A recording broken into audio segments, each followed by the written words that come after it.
The Oklahoma tourist spotted the 7-month-old's body in the water. The man jumped in, pulled the body, and started CPR while his wife called 911. But police say, sadly, it was too late for the boy, who was already deceased when his father threw his body off the Brooklyn Bridge. Many refugees at La Linier camp come to Dunkirk at night to try to get on a ferry.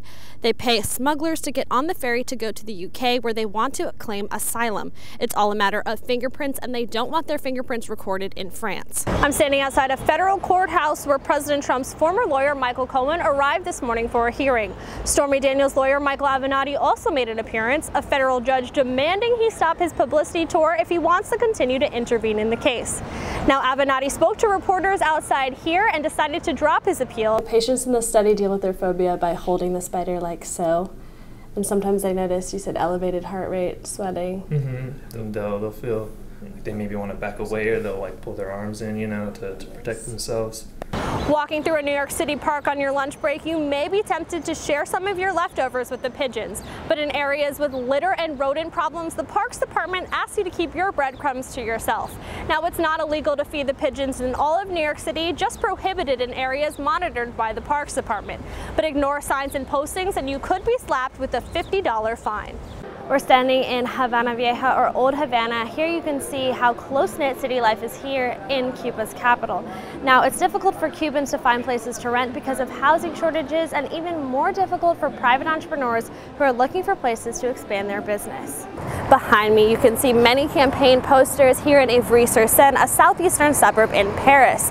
Now, Marine Le Pen, leader of the National Front Party, and Emmanuel Macron, who's an independent centrist, are expected to make it to the second round. Raise an eyebrow at these hairdos. Founder of Salon Donde Dorian, Dorian Carbonell, wants to shock you. He styles top music artists here in Havana, Cuba. Dorian cuts hair in a country cut off from outside influence for decades. It made it complicated for us to have access to other styles, to other tendencies, and the Cuban style comes from a little creating and looking for ways to make different things. His brother Damian Carbonell trades bright hair for bright ideas about how to expand the family business. Until recently, all businesses, even barbershops, were government-owned. Here in Cuba, it's taboo, or it was for a very long time taboo, to start a business, legal or illegal. It was understood that in order to be a good person, you had to work for the government. Change came in 2011 when the Communist Party set up 314 guidelines to allow small and medium-sized businesses to operate privately. Size matters to the Cuban government, and a national ban on advertising slows growth for businesses like Donde Dorian. Instead of ad campaigns lining the streets, you spot images of war heroes like Che Guevara, along with other political messages. We're standing in Havana Vieja, or Old Havana. Here you can see how close-knit city life is here in Cuba's capital.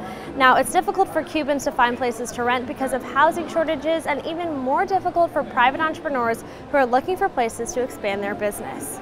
The government also controls real estate. Donde Dorian converted the family home into a salon. Damian and Dorian got a special license to open a second location just a few blocks away. This is the majestic house that we've chosen in the Vedado Aner neighborhood, a zone that's still a residential area. The new space will allow the brothers to open a school for stylists. But it goes beyond hairstyles and hairspray for the Carbonell brothers. It's about spreading individualism and the spirit of entrepreneurship to young people in a country so used to government control. Y me dijiste que tienes muchas metas. Now, you told me of many goals for hairstyling and for your business. Do you know what the American dream is, and is there a similar Cuban dream as well? Sí, por supuesto, me parece que Yes, of course. It seems to me that for every young entrepreneur, if you don't achieve your goals in life, there's no motivation. To achieve growth for my business so that people recognize my name and to make a legacy out of my job, that is my dream. Salon Donde Dorian will launch a new social media campaign this summer as a way to get around Cuba's advertising ban. The brothers set trends with their tresses, and despite challenges, they want young people to set their own goals for the future. In Havana, Cuba, I'm Danielle Wallace, reporting. In northern France, a grocery run leaves you just a quick walk down the woods from this refugee camp. According to the town of Grand Saint, La Linière camp houses about 1,500 residents. Migrants like Arian, a refugee from Kurdish Iraq, flocked to France's northern border, desperate to gain passage to the UK. Here to UK, you have to spend about £3,000, which is about $3,500. It's a lot of money. Many refugees at La Linière camp come to Dunkirk at night to try to get on a ferry.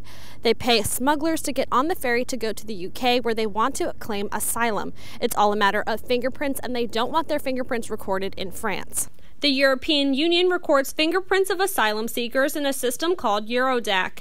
As per the Dublin regulation, migrants that arrive to the UK with their fingerprints already in the system are deported back to the first European country they entered. Most of the camp's estimated 100 children are not registered in school, often because their parents want to stay under the radar. They go to the lorries, to the people smugglers, and they pay money and they try and get to England on the lorries. So people are still doing this. A British volunteer at the camp's Women's Centre, Sarah Galloon, says the hefty price of passage leaves refugee women at risk of being sold into human trafficking. French security officers who declined to be interviewed on camera say they're not aware of any specific reports, only that the security force was put in place to avoid chaos.